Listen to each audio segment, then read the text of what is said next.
So I think this opportunity that we're faced with in the journey of Aloha is to understand that those lessons will help structure our journey so that we are successful.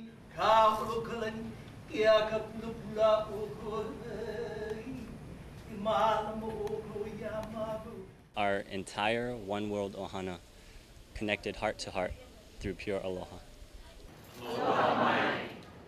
Aloha aku. Aloha mai. Aloha aku. Aloha mai. Hearing more about what everyone has to offer and learning from each other. Aloha aku, aloha mai, the two faces of aloha. To give and to receive. It goes out and it comes back. If you are interested in learning more about Aloha, learning more about how you can connect with other people, I think this would be a good opportunity because different people of different ages come with thoughts that promote what you are doing. So I think you should join us because it'll be an experience that you'll never forget. Aloha is about leaving people full. It's about leaving a place better than when we found it. Knowing how to be in community, how to feed people, how to come together. We're going through the greatest transformation since Copernicus discovered that the sun does not revolve around the earth. We know from physics that we are all connected energetically. That's who we are. We're connected just like all our atoms and molecules and all the energy are connected.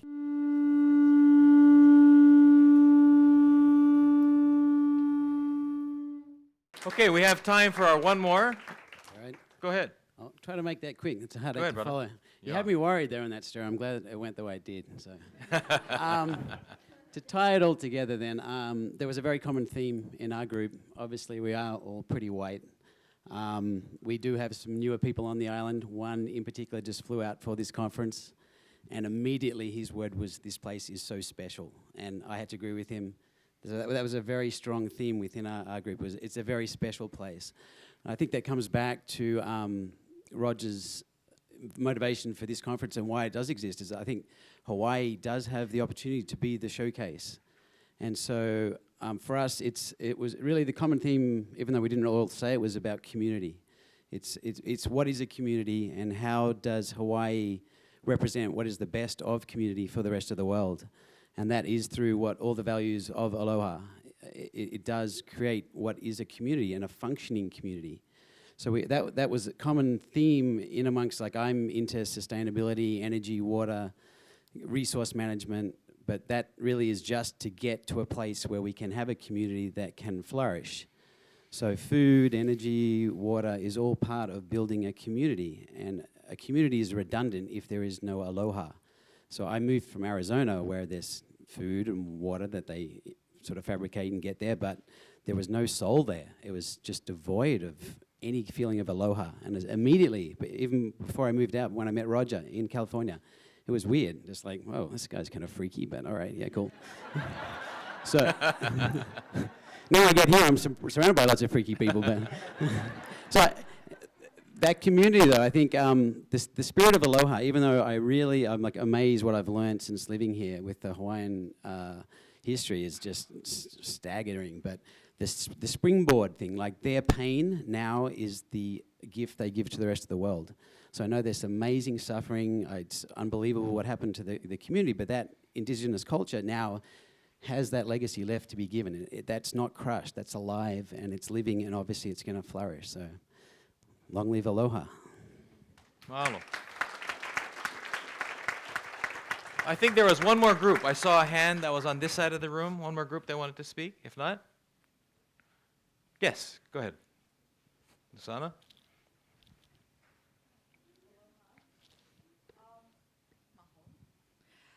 Our group has been very inspired. It's found what's been shared filled with wisdom and humor and inspiration. And it's been the call is loud and clear. It is time. It is time for us to be the leaders, no longer the victims, but the leaders in our own lives. And as we live Aloha in our own lives, it will spread. That is how the change has to come, that from that depth from within ourselves. And We were speaking of sustainability, and again, topics mentioned by so many. And again, what a blessing it is to be here amongst all these leaders. Mahalo.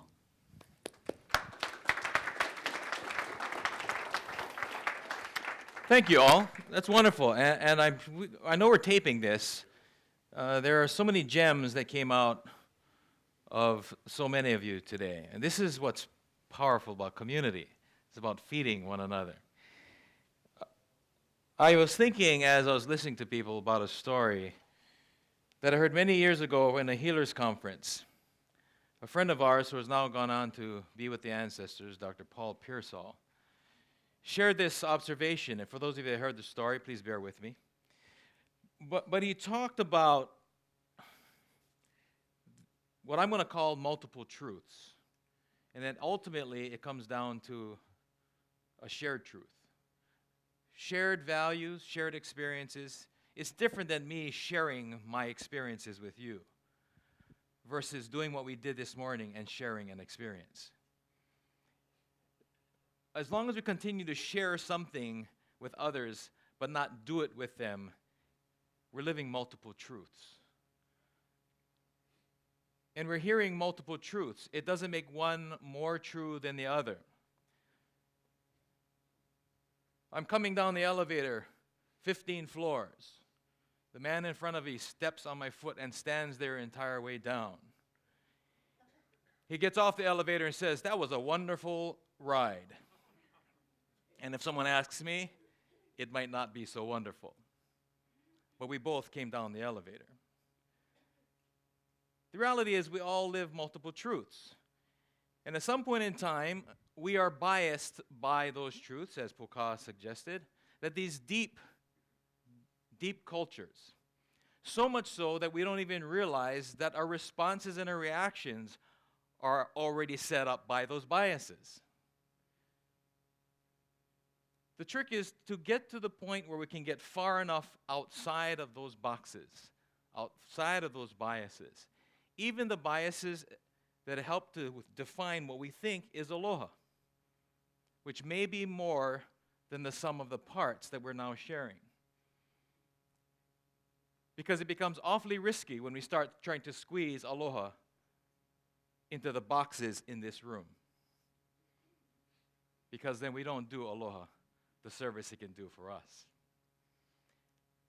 What Paul shared with us in this conference was a story about the International Space Station and a series of researchers, astronauts if you would, from various countries were all invited on this journey into space. And once they got up there and they were into orbit and they were passing over the planets, each astronaut would take a moment to say, "There's my city." And the next one said, "Well, there's my city." And then I said, "Well, there's my city." And each time they went around, all 7 of them had to put in their 2 cents. "There's my city." Well, after several times around, they began to see the smoke from forest fires crossing the ocean from one continent to the next. And then they started saying things different. "There's my continent. There's my continent. There's my continent." And as they went around again and again, they continued to see the waters of one continent impacting the waters of another. They began to see the winds of one part of the planet affecting the winds on the other side of the planet. And that's when they all came to the window, and as they went around, they said, "That's our planet. That's our planet."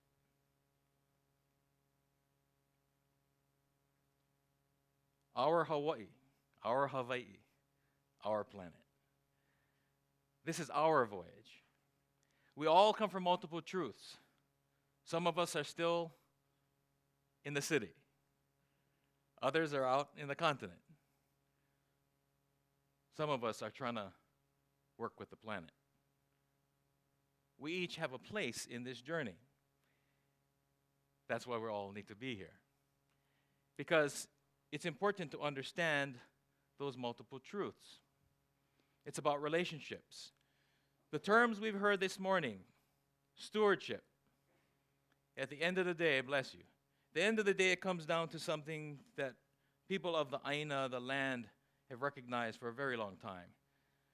That the relationship is not so much about ownership or stewardship as much as it is about kinship.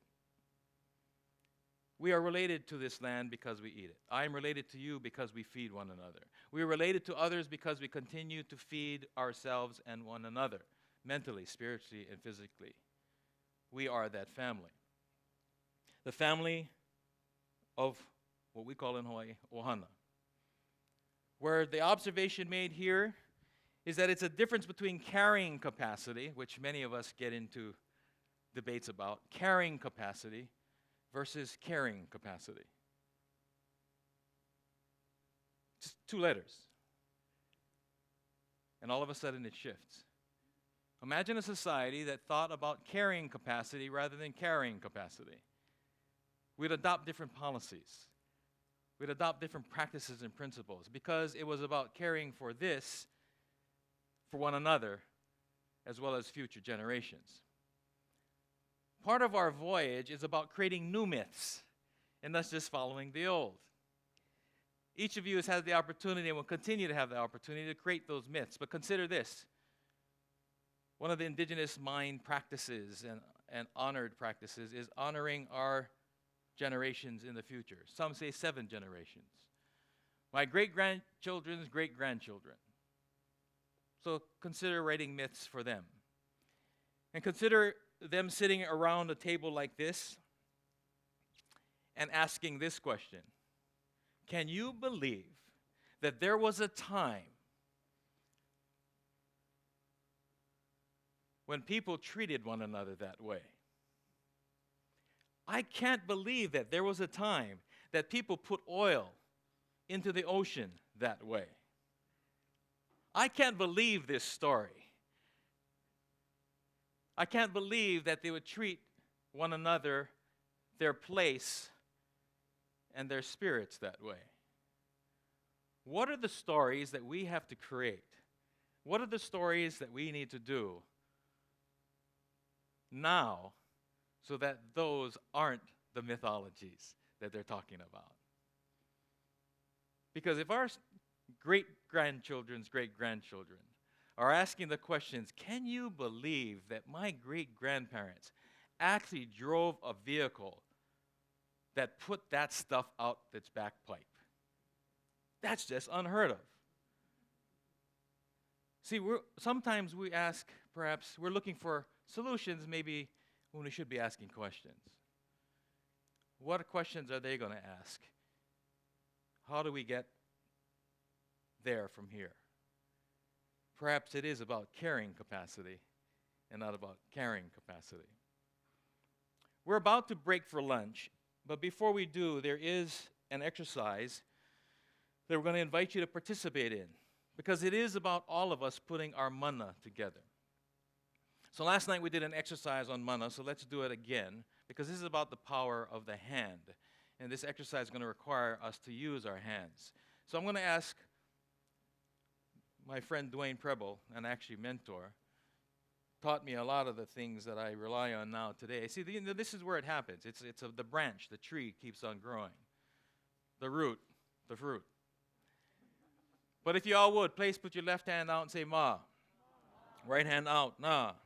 What do we have? Let's put it together. Pa'ikalima. Pa'ikalima. Pa'ikalima. Close your eyes. Feel it.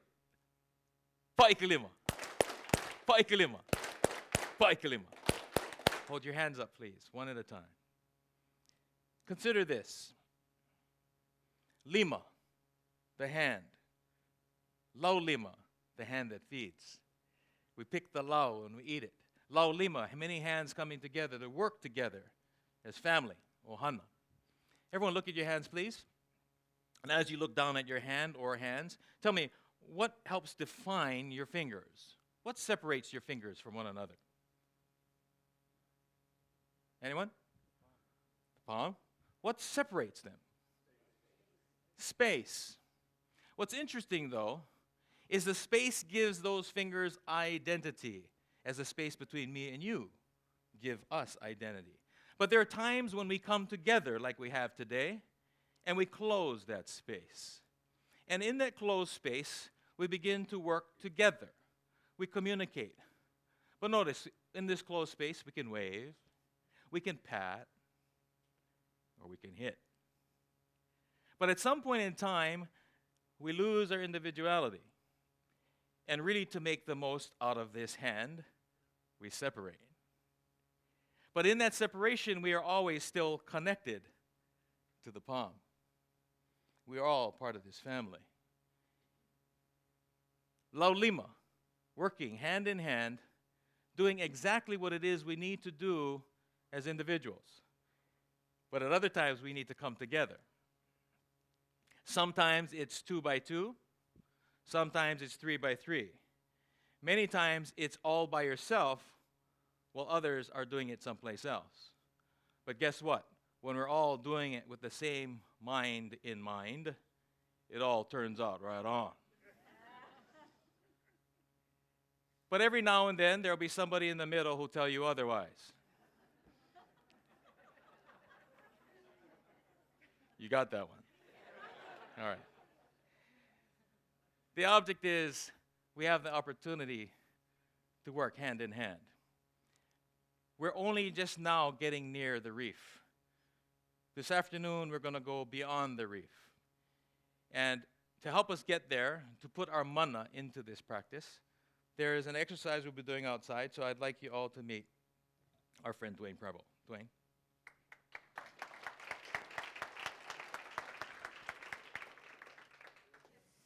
I'd like to start with something from India. Namaste. Namaste. The creativity, the divine spirit and creativity within me recognizes and honors the divine spirit within you. The other thing I'd like to say is that I'm African. I'm out of Africa. My wife and I sent our DNA back, and she went back 7,000 years. I only went back 5,500 years to track where we came from out of Africa. So I was once indigenous.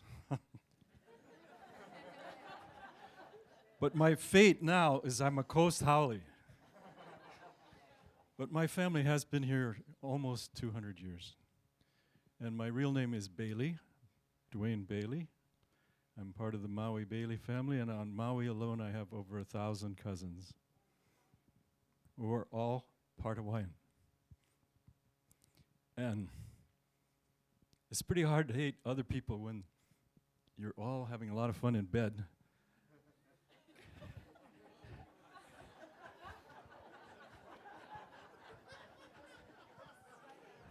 Is that our exercise?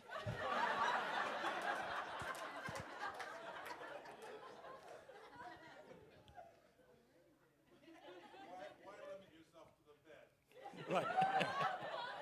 Love. We've heard a lot about love, and that's a very important concept.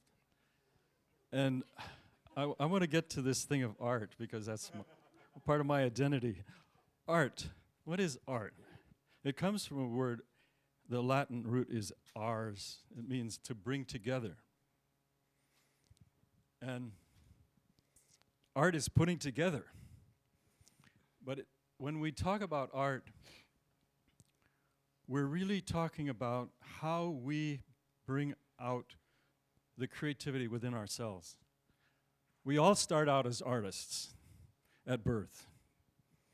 Picasso recognized that, and he said, we're all artists at birth, but it takes a lot of work to remain an artist as you grow up. And we were talking in our group about that.